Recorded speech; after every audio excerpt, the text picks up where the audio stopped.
자, 지금부터 우리 먹거리 얘기를 좀 나눠봤으면 좋겠습니다. 후쿠시마라는 곳, 5년 전에 원전 사고가 있었던 곳인데 킹크랩이라는 큰 개가 이곳에 잡히는 모양인데 중국이 난리가 났다는군요. 그 내용 좀 소개를 드리겠습니다. 이동영 차장, 지금 바다 밑 한바닥 채운 개떼가 보이는군요. 그렇습니다. 이게 그 후쿠시마 앞바다에서 그 대량으로 잡히고 있다는 속칭 그 크랩, 킹크랩이라고 불리는 그런 큰 개들이 지금 대량 서식하고 있는 모습인데요. 물론 이제 우리가 안전한 지역에서 잡아서 먹게 되면은 상당히 뭐 저렴하기도 하고 맛있게 먹을 수 있는데 문제는 이게 방사능 누출이 됐었던 후쿠시마 일대에서 잡혔던 것 아니냐 이런 의혹 때문에 상당한 불안감을 갖게 되는 것이죠. 자, 2011년 3월이니까 5년 전입니다. 저기 지금 동그라미에 보는 것 후쿠시마 원전이 뭐가 터지는 거군요. 많이들 기억하실 겁니다. 2011년 3월 달에 일본 후쿠시마 쓰나미가 발생하면서 이 원자로를 덮치고 원자로에서 발전기가 꺼지면서 냉각로가 작동하지 않으면서 원자로가 그대로 폭발하고 그에 따라서 방사능 물질이 뭐 바다와 육지를 가리지 않고 사방으로 번져나갔던 그런 최악의 원자로 사고가 났던 그 장면입니다. 자, 그런데 이 장면은 뭔가요? 중국 세관에서 뭘 조사를 하고 있는 것 같군요. 그렇습니다. 최근에 중국 세관에서 이 수상한 수산물 유통 과정을 적발했다고 합니다. 킹크랩 하면은 물론 이제 아직까지는 비싸게 거래가 돼야 되는데 유독 싸게 거래되는 게 좀 이상하다라고 해서 유통 경로를 찾아보니까 물량이나 정확한 유통 경로를 알 수는 없었지만 어쨌든 후쿠시마 지역에서 잡은 저런 킹크랩 같은 고가의 수산물을 아주 저렴한 가격으로 중국 내에서 유통하고 있었던 그런 장면을 포착해서 세관에서 적발한 그런 장면이었습니다. 근데 이게 판매가 굉장히 복잡하군요. 후쿠시마 지역 앞바다에서 잡은 킹크랩이 베트남까지 갔다가 산둥성까지 갔다가 쭉 중국 내륙으로 판매가 된 걸로 보이네요. 그렇습니다. 워낙 사람들이 좋아하는 어종이기 때문에 이렇게 선호도가 높다 보니까 좋은 가격에 팔 수가 있었겠죠. 그런데 이게 후쿠시마나 일본 쪽에서 건너왔다라고 하면은 사람들이 안 먹을 게 분명하고 중국 정부 당국에서도 수입을 원천적으로 금지하고 있거든요. 그래서 이 과정을 세탁하기 위해서 베트남이라는 중국 경유지를 거쳤고 그리고 중국에 들어온 이후에도 한두 단계 더 지역을 거친 다음에야 시중에 판매하는 그런 수법을 쓴 것으로 중국 정부가 보고 있습니다. 이 원자력에 대해서는 이제 많은 이야기들이 있는데요. 저희가 원자력을 군만큼이나 좀 취재를 하고 좋아합니다. 지금 이 원자력에 대한 오해를 좀 지적을 드리고 싶은데 그 원자력 발전소에 가시면 사용 해결료를 풀장 물속에 집어넣습니다. 그 이유는 뭔가 하면 수심이 5m만 넘으면은 아무리 강력한 방사능도 바깥으로 안 나옵니다. 아, 정상적으로 가동되는 원자로라면 5m 깊이의 물에만 담그면 아무런 문제가 없다. 그래서 과거에는 이제 그 핵폭탄을 만든 쓰레기라든지 그런 고농축 쓰레기를 바다에 심해 투하를 했었어요. 근데 그런 것이 이제 런던 협정에 따라서 금지하자 그래서 금지됐을 뿐이거든요. 따라서 지금 후쿠시마에서 이제 사고가 났는데 저때 원자로가 폭발한 건 아니고 원자로는 녹았었고 거기서 나온 수소가스가 농도가 올라가다가 이제 경납 용기가 깨지면서 수소에 섞여 있는 방사능 물질이 외부로 좀 나온 건데 저 사건으로 해서 후쿠시마 제1발전소에서는 한 명도 안 죽었습니다. 후쿠시마 발전소에서 죽은 사람이 2명인데 두 사람 다 익사 내지는 지진이 났을 때 뭔가 충돌해서 죽은 걸로 판단이 되고 방사능 사망은 없었거든요. 그래서 제가 무슨 말씀을 드리는가 하면 지금도 후쿠시마 발전소 뒤에서는 하루에 400톤 정도의 그 지하수가 흘러서 밑을 치쳐갖고 바다로 들어온다고 하는데 그래도 그쪽에 큰 문제가 없고 그쪽 지역에서는 지금 후쿠시마 나온 농산물을 먹고 그다음에 저기 들어가서 지금 작업하는 인부들이 꽤 있거든요. 그러니까 지금 이 사건은 뭔가 하면은 후쿠시마 수산물이 인기가 없으니 가격이 싼 거를 중국 사람들이 베트남을 갖춰서 싸게 들어와서 팔아먹다가 걸린 건데 중국에서는 지금 일본을 굉장히 싫어하니까 정치적으로 퍼뜨린 걸로 봐야 된다. 저는 그 말씀을 드리고 싶습니다. 자, 그러니까 후쿠시마 원전에서 사고가 5년 전에 났습니다. 그러니까 뭐 후쿠시마 주변 지역의 농산물이나 수산물 중국도 그렇지만 우리도 수입 안 하고 있잖아요. 그렇습니다. 자, 그런데 이제 결국 뭐 땅에서 자라는 농산물 문제가 심각하겠습니다만 바다로 유출된 그 방사능에 오염된 물, 해류 때문에 결국 퍼지게 돼 있잖아요. 그렇습니다. 지금 확인된 바로는 5년 정도가 흘러서 미국 서부 해안에도 일본 후쿠시마 원전에서 나왔던 방사능과 같은 그런 종류들이 검출이 되고 있다. 이런 보도가 나오고 있고요.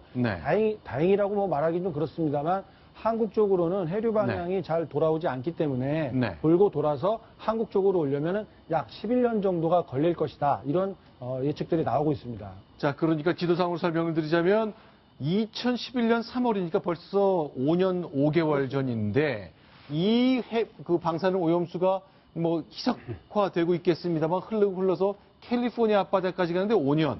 다시 돌아와서 이렇게 해서 한국까지 온 데까지 한 10년. 그러니까 앞으로 한 5년쯤 뒤에는 아주 묽은 농도의 뭔가가 나오긴 하겠군요. 그렇습니다. 뭐 과학적으로 보자면은 저렇게 해류의 흐름을 따라서 분석한 결과니까요. 네. 앞으로 5년 뒤에는 한국에도 일본 후쿠시마 원전에서 나왔던 방사능이 검출이 될 수 있다. 이런 분석이 나오고 있는 겁니다. 자, 그런데 방사능에 오염된 농작물을 먹는 것, 그 바닷물 속에 살던 수산물을 먹는 것 위험성, 아직 저희가 잘 실감을 못하고 있거든요. 저분이 누구냐면 지금 일본의 국민 아나운서 사랑받았던 오츠카 씨라는 분입니다. 네. 왼쪽 사진이 과거의 모습이고요. 오른쪽이 최근 모습입니다. 사진 좀 찍은 것 같은데 딱 보기에도 굉장히 병색이 완연해 보이지 않습니까? 네. 저분한테 무슨 일이 일어났나 알아봤더니 저분이 사실은 후쿠시마 원전 폭발 이후에 후쿠시마 농산물 전도사가 됐답니다. 네. 후쿠시마 농산물 먹어도 안전하다. 이것을 입증하기 위해서 본인이 먼저 방송에 나와서 후쿠시마산 농작물로 만든 음식을 시식까지 했다고 하는데 그해 10월 달에 목에 좀 염증이 생겼다라는 이유로 방송을 그만두고 이제 치료를 받았다고 하거든요. 그런데 급성 백혈병 진단을 받았다는 것이죠. 네. 그래서 그 급성 백혈병으로 투병한 결과의 모습이 지금 최근에 저 모습인데 그렇기 때문에 네. 글쎄요 후쿠시마산 농작물이 때문에 저렇게 급성 백혈병이 된 건지는 아직 역학조사를 안 해봐서 알 수는 없지만 어쨌든 조금 건강에 좀 좋지 않은 것은 사실인 것 같습니다. 그러니까 농작물, 뭐 해산물 다 다를 것 같습니다만, 자, 일단 저것은 그 지역에서 자란 농산물을 직접 뭐 과다 섭취했을 것 같은데 좀 궁금한 거는 일본 사람들은 다 일본 내 식재료로 음식도 하고 일본의 앞바다의 수산물도 먹을 것 같긴 한데요. 저 일본 국민 MC만 후쿠시마 음식물 먹은 게 아니라 저도 먹었습니다. 네. 지금까지 멀쩡히 있고요. 저도 우리나라 원전 다니면서 그 주변에서 많이 먹었고 원전에서 나오는 물에서 키우는 전복도 직접 잡아 먹어봤는데 지금 원전 문제 방사능 때문에 백혈병이 생겼다고 하면요. 히로시마 나가사키 원폭이 떨어진 데서는 백혈병 환자가 급증해야 돼요. 근데 그런 보고는 없습니다. 따라서 저거는 다른 원인일 수도 있고요. 네. 지금 아까 해류에 따라서 방사능 물질이 돌다가 이제 한국에 오지 않겠냐고 우려를 하시는데 네. 희석은 바다라고 하는 워낙 크고 이제 3차원, 4차원 공간이니까 확 금방 희석이 돼버리고요. 네. 핵종이라고 하는 거는 반감기라는 게 있습니다. 네. 독한 놈이 있더라도 독한 놈일수록 반감기가 짧아갖고 처음엔 독이 세다가 금방 약해집니다. 그것도 네. 반반씩 떨어지니까 한 10년 거쳐서 만약에 한국에 온다면 거의 제로에 수령하는 겁니다. 그래서 너무 걱정 안 하셔도 되고 저런 핵종이 있는 것들을 저런 크랩이라든지 뭐 개가 먹으면 당장 죽어야 되는데 안 죽거든요. 네. 너무 겁내지 않으셔도 되고 대부분은 몸에서 빠져나갑니다. 진짜 센 거면은 저 생물들이 못 살고 바로 죽습니다. 근데 네. 저런 현상이 별로 없기 때문에 고기를 잡는 거 그게 판매가 되는데 사람들이 싫어서 안 사는 거죠. 그걸 네. 싸니까 이제 수입해서 중국에서 돌렸다가 중국은 좀 일본이 싫으니까 터트린다. 이렇게도 볼 필요가 있습니다. 그러니까 저 후쿠시마 앞바다에서 잡힌 저 킹크랩이 중국에 대량 밀수입됐다는 것은 확인됐습니다만 저 킹크랩이 방사능에 오염됐다는 보도는 안 나오고 있네요. 나왔습니다. 네. 지금 후쿠시마 가시면요. 저도 그때 가서 봤지만은 그 안에 지금 여러 가지 일들을 하기 위해서 계속 사람들이 들어가거든요. 그 사람들이 먹는 식재료는 후쿠시마 가보면 과거에 그 사람 살던 동네가 그 공사장 한밭집이라 그러죠. 그걸로 네. 바뀌어서 밥 해주는 그런 집으로 바뀌었는데 대부분 현지 거 쓰고 저도 후쿠시마 가서 후쿠시마 복숭아 유명합니다. 여러 개 먹고 왔습니다. 알겠습니다. 이제 저 과학적인 설명이 굉장히 많이 필요한 대목이고요. 저 서울대학교 원자핵공학과의 서균열 교수하고 저희가 인터뷰를 해봤더니 걱정하실 필요가 없다. 아직 우리가 이제 일본으로부터 수입 재개하고 있지 않습니다만 그 과학자들은 이제 과학적 검증을 통해 크게 걱정할 필요 없다고 말씀을 주시고 있거든요. 서 교수님은 약간 더 좀 리버럴하신 분인데도 그런 얘기를 하실 정도니까 뭐 네. 거의 맞는 얘기일 겁니다. 알겠습니다. 자, 이번에 일본 얘기 조금 더 해보겠습니다. 자, 이동영 차장과 함께 얘기를 나눠봤으면 좋겠는데 오래된 동아일보 사진 하나 보내드리겠습니다. 80년 전에 있었던 이 일 때문이죠.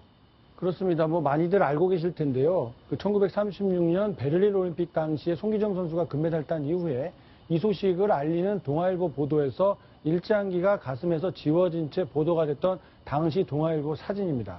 자, 그런데 이제 이 대표적인 사진이거든요. 일장기가 흐릿하게 되어 있는데 당시 신문을 찾아보니까 이것뿐만 아니라 여러 가지 사진이 더 있더라고요. 저희가 좀 몇 가지 좀 소개를 더 드리겠습니다. 네. 그거 말고도 이게 언젠가요? 36년 네. 소화로 찍혔으니 금방 판단이 안 되나요? 네. 6월인가요? 30일이죠. 6월 30일은 네. 안상에 걸려있는 일장기를 저기 원치인데 거기 지워놓은 이런 그런 사진들 잉크를 떠뜨려서 검게 물들어 버렸네요. 원래는 이 안에 이제 일장기처럼 빨간 동그라미가 있어야 되는데 네. 잉크를 몇 방울 뚝 떨어뜨렸군요. 그러니까 이제 모든 일들은 그 당시 시대 정신이 들어가서 하는 건데 그때 네. 우리 그 동아일보의 이길용 선배께서 네. 그 우리 마라톤 손기정 선수의 일장기를 지웠다라고 하는데 그 분위기가 네. 이미 동아일보에 형성돼 있었고 네. 한국 언론 정신으로 있었기 때문에 다 지웠던 거고 그중에 가장 유명했던 것이 일본하고 직접 관계되고 일본으로서는 자기네 나라 선수가 베를린 올림픽에서 마라톤 우승했으니까 얼마나 좋았겠어요. 근데 그걸 지웠기 때문에 정식으로 커져서 그렇지 네. 그 이전에 이미 그 이후에도 여러 사람들, 여러 기자들이 지웠다. 그런 하나의 분위기입니다. 자, 이거는 이제 사진 두 장이 겹쳐져 있습니다만 편집의 묘를 발휘한 거네요. 한쪽 귀퉁이로 일장기를 밀어버린 겁니까? 네, 이거는 이제 그런 거예요. 밀어버렸네요. 네. 36년 7월 29일째 동아일보 모습입니다. 자, 이제 가장 유명한 신문 저희가 한 장 다시 한번 맨 앞 저 모습인데 손기정 선생 바로 올림픽 땄을 때 그때 모습인데 요즘요 중국은 이제 사드 때문에 우리가 기분 나쁘다고 뭐 싸이나 우리 연예인들 막 통편집해서 그냥 마이크만 보이게 만들잖아요. 또 북한도 처형되거나 숙청된 사람 다 한 귀퉁이로 밀어내지 않습니까? 그런 장면이 좀 떠오르는 대목이네요. 네, 그거 이제 보도가 얼마나 진실해야 되나 문제를 저도 많이 고민하는데 네. 저도 진짜 마음에 안 드는 거는 저쪽 구석으로 밀어버립니다. 근데 이제 저런 거를 가지고 만약에 언론학자가 일장기를 지운 게 뭐라 그럴까 조작 보도다 네. 하고 지적할 수도 있겠죠. 네. 있는 걸 지웠으니까. 네. 이런 경우에 이제 우리 기자들이 상당히 고민을 해야 되는데 저는 기자도 국가 간에 있어서는 그건 네. 유지해야 된다라는 게 저는 하나의 제 원칙으로 갖고 있습니다. 따라서 사드 문제라든지 또는 안보 문제에 있어서 과거에 미국도 보게 되면은 이 미국 언론이 굉장히 객관적인데 일본이 진주만 공격했을 때 보면 재팬도 아니에요. Jap hits us. 네. 일본이 우리를 때렸다. 이런 식으로 일면을 뽑더라고요. 따라서 네. 그 마지막 단계에서는 하나의 애국심은 포기할 수 없는 주제다. 그걸 좀 말씀드리고 싶네요. 네, 자, 이 코너 이제 정리하는 차원에서 손기정 선생이 이제 저 서울올림픽 당시의 모습 저희 방금 보셨는데 1936년 나치 독일 베를린의 한 복판에서 그 금메달 딴 직후의 소감 음성 하나 듣는 것을 마무리해 보겠습니다. 저는 손기정입니다. 24년간의 숙막을 달성하려고 중대한 책임을 지고 스타트에 나섰습니다. 무의식 중에서 죽을 힘을 다하여 더 뛰기 시작하였습니다. 그리하여 나는 이기었습니다.